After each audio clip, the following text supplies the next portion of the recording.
who I think. Let's go on to is it Zaman now? Or I know it's Hex. Hex. I promised. Yeah, no, I've Yeah. been. So maybe I'll pass it Oh on. yeah, sorry. But yeah, come back to me. Yeah. Sorry.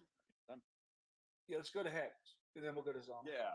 Yeah. Hey guys. No, I appreciate you bringing me up on the speaker. It's actually a breath of fresh air because I go to a lot of different Twitter spaces, and you'd be surprised how many times you like beg to get up on the mic, and people will just shoot you down. So I appreciate the opportunity, and I've been listening to what you guys have been talking about for I don't know, probably the last like 20 minutes or so, and it's definitely a great conversation and some great questions and some great points, and a lot of what I see, I didn't really start opening my eyes until probably a couple years ago, and start looking deeply into all of the lies, right? And where all these lies perpetrate from, and I mean, the stock market, the financial system, medicine, education, it's all rigged against us, right? And identifying it and discussing it is very important, and going around and quote unquote trying to red pill people, right, can be challenging. I struggle with it because I'm like, oh, that's a scam, or oh, the NFL's rigged, and then my buddies are like, nah, you're blah, blah, blah, blah. It's like people put their fingers in their ears, they close they close their ears, they don't want to hear it. So you kind of have to like pick and choose and try to find the folks that are the minds that are ready to be awakened, or ready to listen and learn. But I wanted to say a few things about a particular individual who is not part of the cabal or the deep state, the 13 families, whatever you want, 13 colonies, 13 families, whatever you want to call them, the three-letter agencies, the secret occult societies.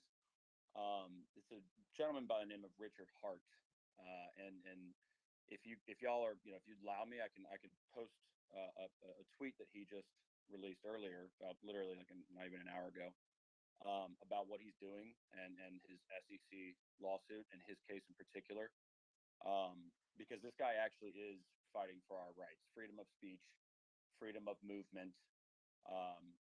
We're very heavily involved with the blockchain technology world. My community in particular is very loud on Twitter, and we have Twitter spaces all the time. And we being exposed to this community, I've found a lot of free, open mind thinkers, folks that I've learned more from my particular community about all of this, the lies, the rigged, systems, the scams, everything that they tell us is essentially designed to hurt us or poison us or kill us, or entrap us, and entrap our minds. They want us thinking that we're small, tiny, insignificant little creatures roaming this tiny little blue pale dot in this ever expanding universe, because they get us at the tender, young, ripe age of 7, 8 years old. They put the heliocentric model in front of us and tell us that we're so tiny and insignificant. And it gets us thinking that, oh, that the universe is so big, and oh, there's such a big world out there, and oh, how could I ever make a difference, or how could I ever know? And they don't, but in reality, they don't want you knowing the real truth about consciousness, spirituality, chakra, energy points, frequencies, vibrations, being able to harness your inner consciousness and your inner awareness, and taking care of the human machine, which is one of the most complex bioelectrical machines on the planet, right? And we still don't even understand 100% about how everything works. We have an idea, right? But we don't know 100% of every single thing about our body. And so what I'm trying to say is, in our particular community, and with Richard Hart and what he's doing, it's beautiful, because like the blockchains are really the first and really the only immutable public ledger communication technology, right? This is open source, peer-to-peer software. Folks will publish speech on chain, pictures, text messages, literature, right? All kinds of stuff. And this is the technology of the future, right? It goes back to that individual's point about the internet.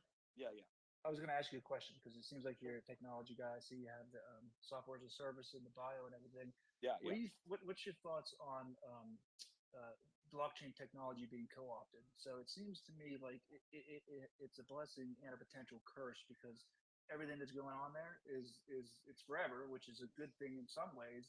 But in other ways, like for instance, with Bitcoin, a lot of people are under the impression that it's not traceable or anything, but it's actually very much traceable and forever, and it's going to be there forever if anybody wants to find it. So, just wanted to get your maybe thought around that about Yeah. that angle. So Bitcoin was really just a first mover, right? Bitcoin came in. Who knows? Okay, Satoshi Nakamoto, was that a person? Was that an entity? Was that a three-letter agency? We don't know. We'll never know. But from a technology perspective, Bitcoin's actually spaghetti code. It's dinosaur tech in this day and age now, right? Bitcoin basically created the ability to have 4 endpoints validate a string of code, and once those 4 endpoints validate that string of code, it creates a block which is secure, and then that can be recreated and multiplied over and over and over and over. So new blocks are created every 10 minutes, right? But you can't really do anything with that. Bitcoin was supposed to be digital cash or peer-to-peer cash, and now it's become maybe the store of value narrative, but it's actually dinosaur tech in terms of like blockchain. It takes a long time to do a transaction and all that. Yes, you can go in and verify transactions. So we call it pseudo-anonymous. You have a pseudo-anonymous presentation or representation of yourself on chain. So it is good in the sense that it is publicly verifiable. It's a digital Excel spreadsheet on the internet, right? I would put my faith and trust in a system where there is publicly verifiable data rather than this fiat money ledger system with middlemen interacting between every endpoint. Your credit card company or service communicates with the merchant processor at the grocery who has to validate that transaction with another third party. So you got third party, counterparty risk everywhere with your one transaction. And guess what? They've already got all of your info. So now they've got your name, identity, date of birth, social, all the, know your customer, KYC, compliance that you have to do when you sign up for a bank, credit card, all that, right? So now you're just entrusting middlemen with your information to hopefully, get your, quote unquote money from point A to point B so you can use, purchase or goods and services, right? And with the blockchain, it's publicly verifiable. Everything there's no line in the blockchain, right? You can't hide or wash. I mean, there are mixers and anonymizers services like decentralized applications that will anonymize your transactions, that sort of thing. But for the most part, it's a verifiable authentication, right? You're going in and you're seeing proof of publication on chain. And if you were to go back to I think you might be people, sorry to butt in. I think you might be losing just a couple of people because I mean it is all very technical what you're saying. yeah. So, I tried to not like, I try to have to like use layman's terms because I know like we get excited. I start throwing out terms and people are like, whoa, what? I do the So it's same. like, I speak crazy language. Some people. I totally get it. Yeah, but to Champ's question of co-opted, is the money system today as it stands, do we really have much hope as a user? Like the value of our dollars going down, we are constantly suppressed and traded against. Even if you try to get into the stock market, I don't even know if y'all know this, but every single transaction is routed through the DTCC, which is the Depository Trust and Clearinghouse Corporation. So when you sign up for an E-Trade account, okay, that's a brokerage, right? So you go in, you register, you buy a stock. That money comes out of your bank account But that broker, that E-Trade broker, he doesn't even have your stuff. He has a warehouse or a wholesaler who's got it, that transaction, and then that guy routes, through the DTCC. So everything is actually, run through a private entity that does all of the, money market services and clearinghouse services for every major financial institution, every major market. And we're supposed to just believe that everything is there on paper the way they say it is, and that, and we're supposed to trust the Federal Reserve that they know what they're doing with monetary policy.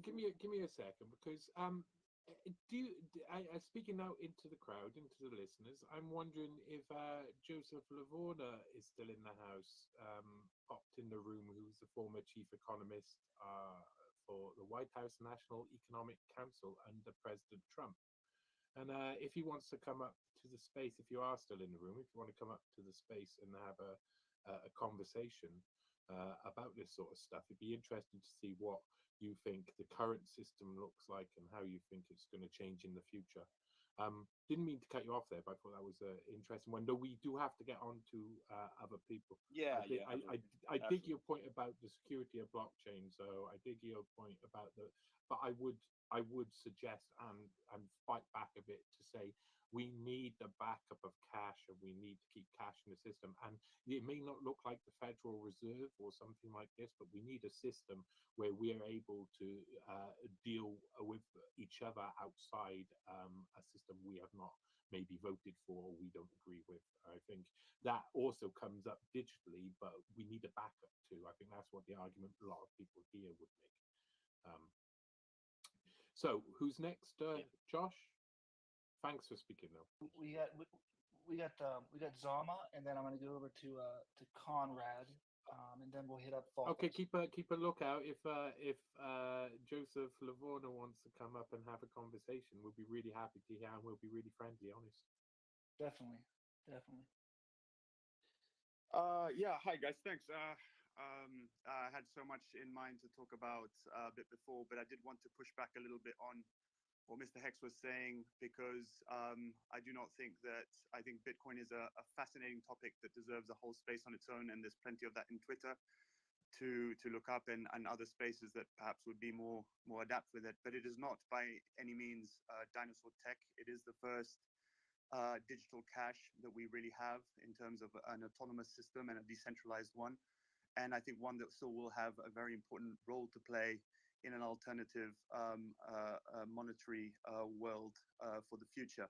So I really do want to encourage anyone listening out there to really do their own research on Bitcoin and not crypto, to look into this, especially and look at the history of the cypherpunk movement that I think is very analogous to what's happening here in terms of citizen journalists and people trying to push back against, certainly a lot of the intermediaries who have now put themselves as custodians of our institutions, especially bankers in the world today.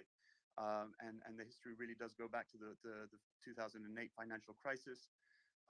So I don't want to derail the space to make it about Bitcoin, but I do want to push back and say that there's something very important to look up about Bitcoin that is very significant today. And in my opinion, the rest of crypto is complete shite and needs to be ignored, as it is just a replica, and a cheap one at that, of the continual sort of ongoing custodial system that we have.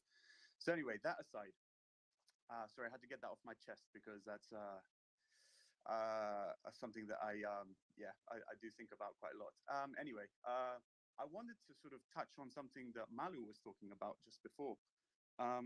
And I think, well, you were mentioning certainly about like the, inner sanctums of power and all of that, and the sort of, there's a really interesting book that I think is maybe useful on this subject that I found quite interesting. It's a guy called Neil Ferguson, and it's called The Square and the Tower, and he talks about really a kind of conflictual relationship between sort of top-down hierarchies and networks.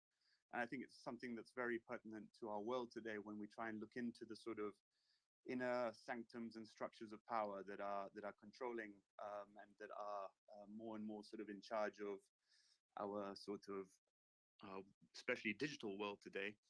And I think it's interesting for one thing, because even maybe just to bring it back to something that was said even previously, when um, oh, the gentleman before was talking about the child services, right, industry.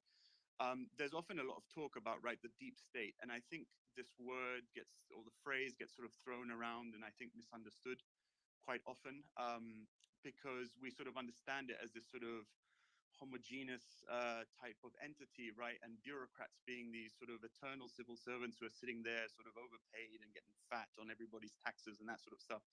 And I think the deep state really does have to be understood from a sort of a much more network perspective today. Especially when we talk about things like the federal bureaucracy in the United States, or you know, even the sort of welfare state that we have in sort of in Europe or in the UK. Um, and I say that because partly, you know, one of the problems that I think we fail to sort of understand when, especially we see a lot of people now on the sort of campaigning about shutting down the administrative state and what that means, right?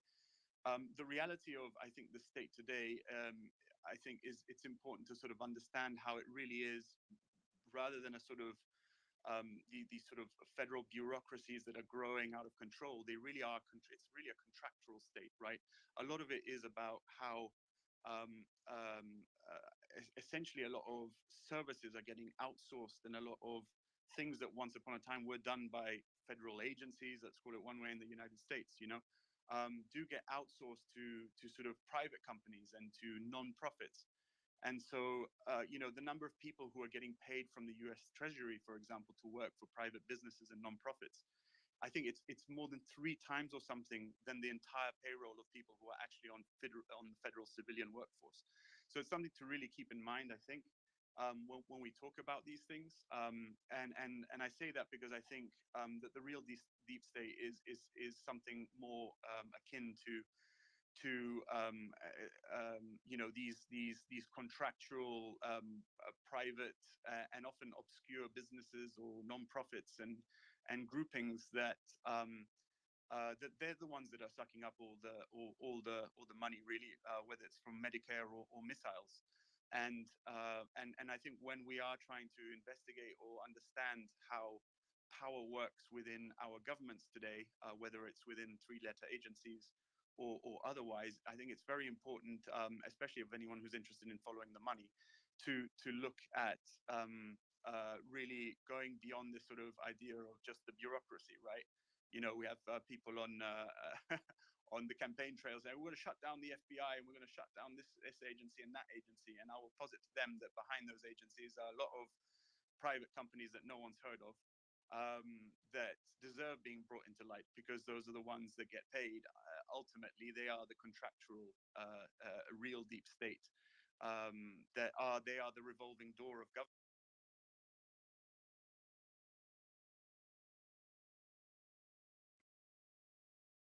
Yeah, Oh, I think. Sorry about Yeah. that. That was my bad. Oh, sorry. Go on. We missed the last 10 seconds, Zama. oh, all right there. Sorry, I thought I got spooked for a second. No, that's all. I guess I'll land it on there. But I do think it's important to look at what I call the contractual state. Look at all the people who get and the companies who are behind the state. I believe we're living in more of a corporate sort of oligarchy in many ways, much more than a democracy. And I think that's worth really understanding, I think. And absolutely, those are where the elites work, right? Those are where the sort of hierarchies and the networks that you know, we've all gone to the same sort of clubs and little secret societies and all that nonsense. That's where they all gather, and that's where they all have their you know, their little yeah, fucking pedo island gang. So yeah, I want to say that. Yeah, yeah. Zama Toshi. Good. Second time in a second night in a row. It's good to see you back.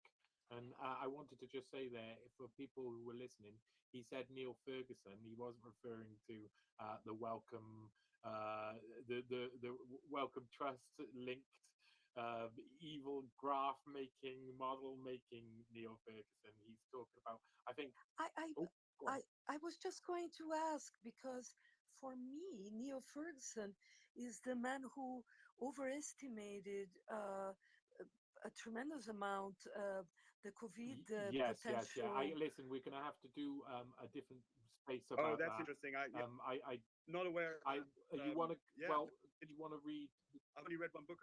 go read the Welcome Five article. Go read my Welcome Five article. It explains the 5 people who were behind a lot of the Western response. Jeremy Farrar and their links. Jeremy Farrar, Neil Ferguson, Roy Anderson, the guy who rolled the whole thing out, Richard. His name escapes me for a second.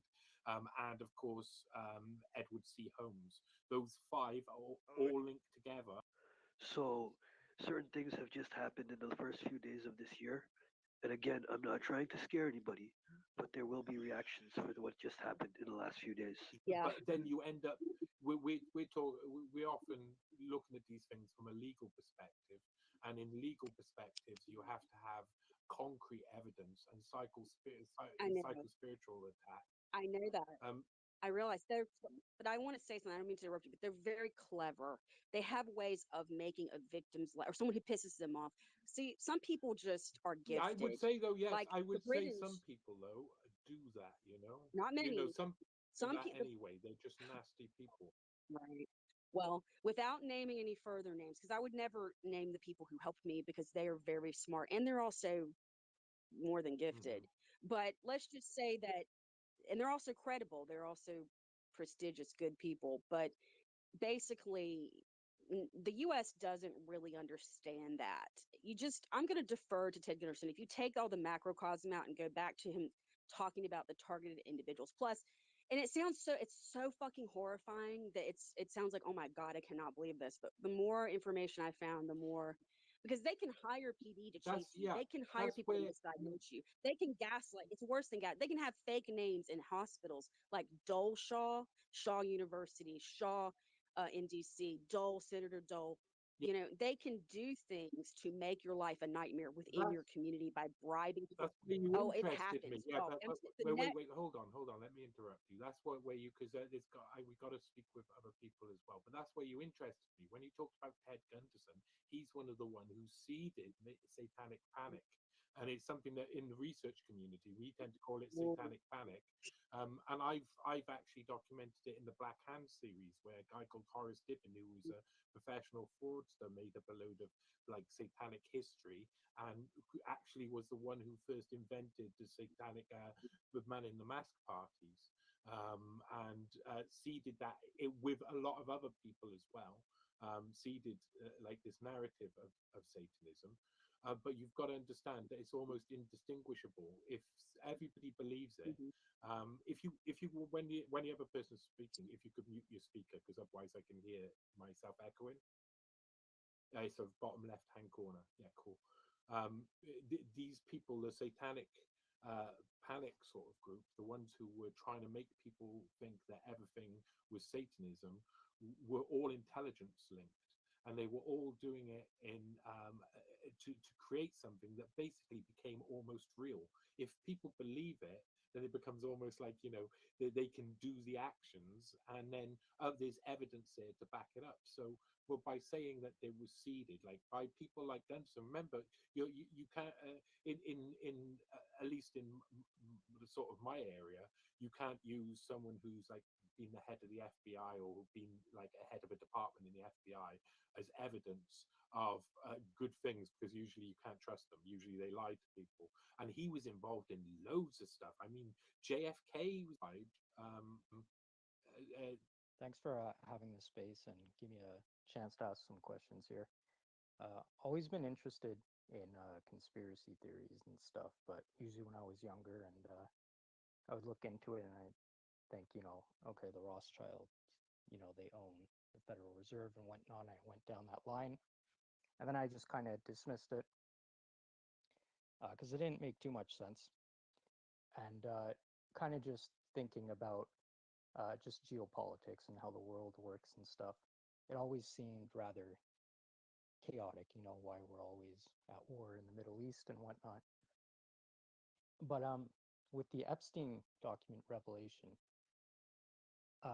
and you start putting like Israel at the center of it, it really starts tying everything together. Like it starts becoming intuitive from that perspective, and from like a sort of holistic perspective. Everything, the pieces start falling into place and everything starts making sense. Um, anyway, I got a couple questions. So whoever might, you know, have the best answers to these questions, because I've never really found the answers to these questions. Uh, First one, regarding the Rothschild family, there's a lot of questions around what their current wealth is, what their current power is, because they used to own the majority of the world's wealth, right? But apparently that dwindled as the family, you know, basically through inheritance and whatnot. Um, so I'm wondering what their current, if anyone knows what their actual current net worth might be. Um, and regarding the ownership of the Federal Reserve, I don't know if they actually own the Federal Reserve. From what I understand, it's owned by the membership banks. So, like JP Morgan, I guess, and Bank of America and what have you. But if that's the case, who owns the banks? Because that ownership is, basically through public ownership. So it would be, I'm assuming, most ownership through organizations like BlackRock, Vanguard, State Street Capital. But then when you try to look at the ownership of those firms, you start following the chain, you're following the money and the breadcrumbs, and it starts getting all tangled. Well, BlackRock that's owns they Vanguard, do Vanguard owns exactly. BlackRock. They do that purposefully because then it keeps everybody basically in check, and they have to follow each other's leads because if something happens with one, it's going to affect the other. So I mean, it's interlocking for a reason, so that if there's something can happen, and they can basically keep everybody on the same agenda. So my first question would be then, because I just have a couple more, and I'll ask them quickly. So my first question would be, given that you start trying to follow the money, BlackRock owns Vanguard, Vanguard is owned BlackRock, Street Capital, etc. Who owns them? Like, has anyone here gotten to the end of this trail and found what the ownerships of these firms are?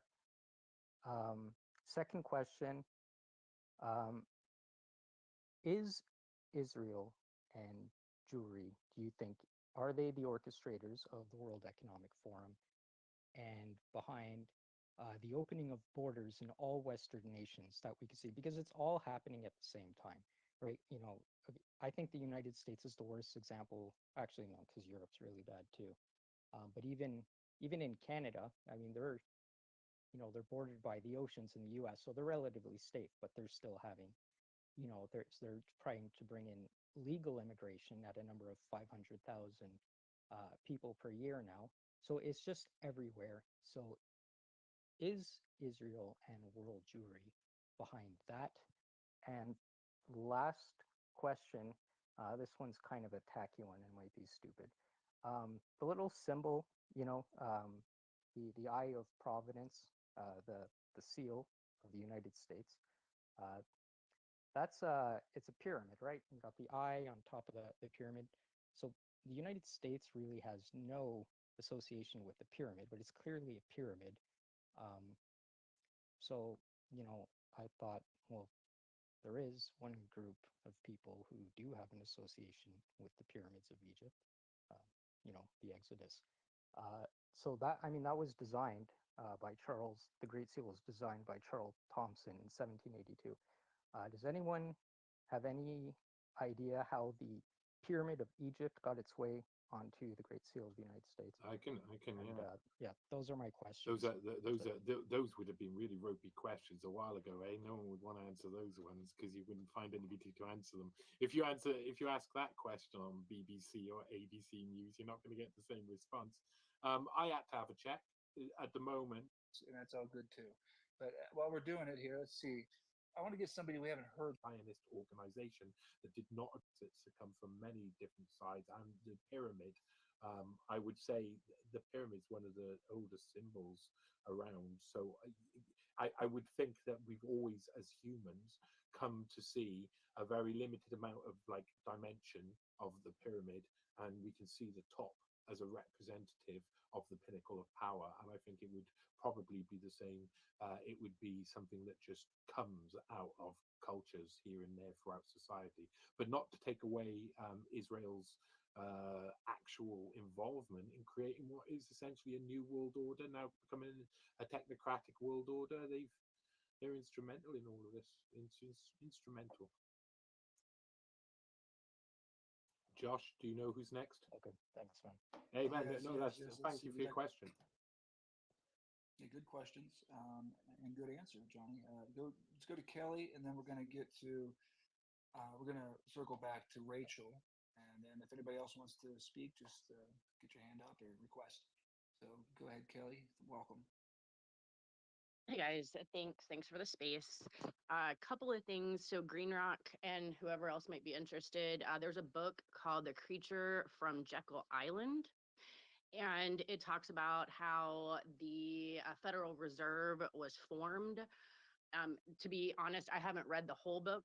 You read the first 20 pages and you're just like, what in the hell?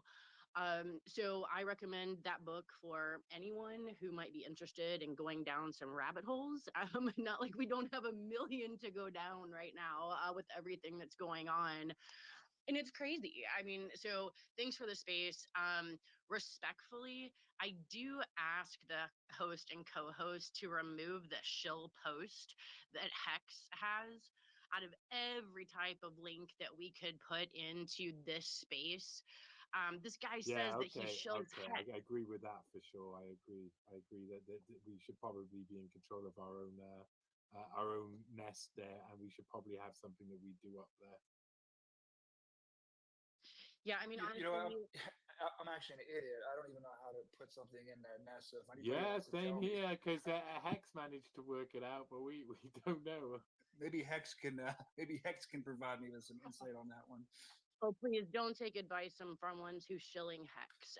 And that just honestly goes to show that when we cultivate spaces, Johnny, I heard you speaking in spaces about the Epstein stuff. Your why and the title is why I came in here. I was really enjoying the space. I don't want to derail it too much, Oh. but I No, understand no, Hex why you don't get we're not brought. derailing nothing. You're right. You're completely right. You come in and you sort us out. You sort us out, woman. Well, I mean, Yeah, I'll this is second just that on Kelly. Second that. Yeah.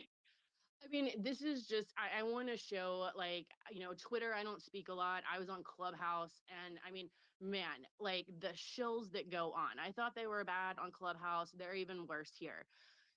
I'm a crypto and Bitcoin enthusiast. And this guy just like in his profile, I shill Hex. So and this is one of the problems, with when we're trying to have a conversation, someone comes up and derails the conversation. Like there's so many crypto rooms that we Well, can do on here. to be fair, this is me and Johnny are extremely green with this, brand new to it. So we'll definitely. I appreciate the advice there. So I'll keep the radar up a little bit more as far as shills go. I'm really good at detecting like pharmaceutical shills. I guess not Bitcoin Yeah, shills. this is one thing. Can I just say, this is one thing for all of the people listening in this room who will come back again. This is something I think a lot of as well, is thinking about an argument logically. So I think you all saw me have a little bit of a backwards and forwards earlier. If I don't, if, I examine language, I examine people's behavior, I examine other things, and I try and work out who they are. And if someone says something that's completely illogical, like in an Epstein place says Epstein's not connected to intelligence services, that I find insane.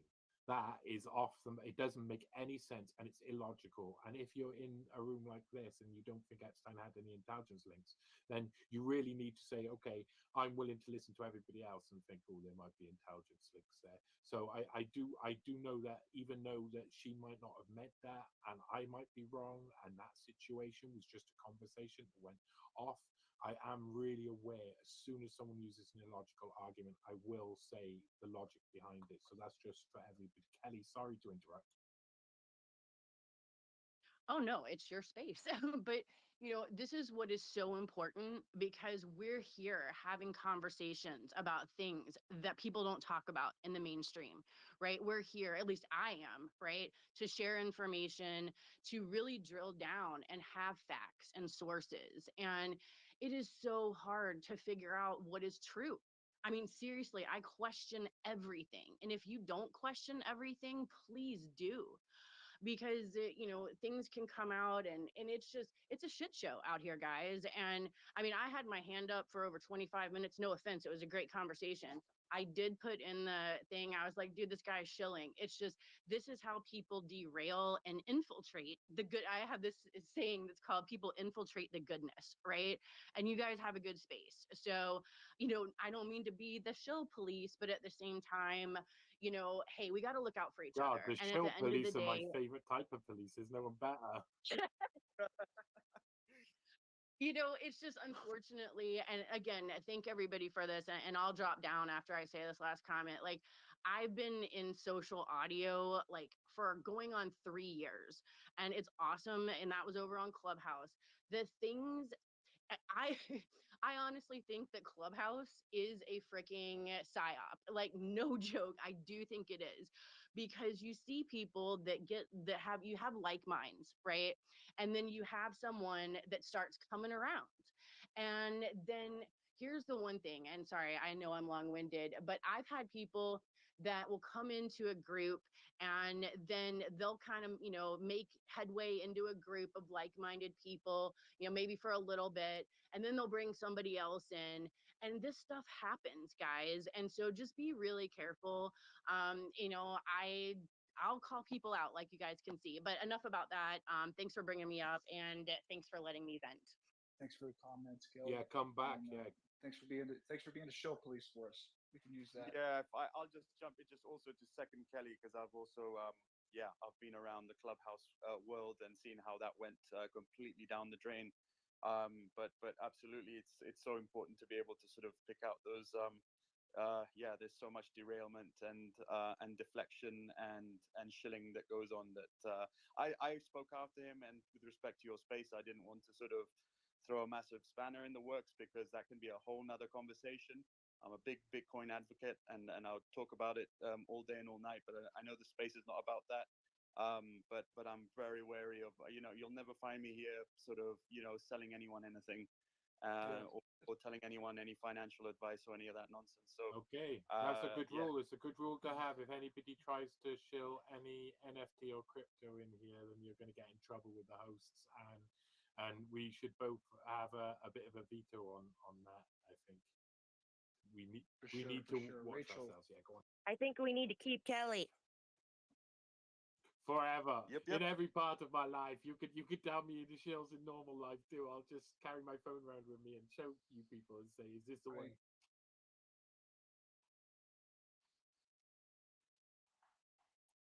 Thank ahead, you Rachel. guys.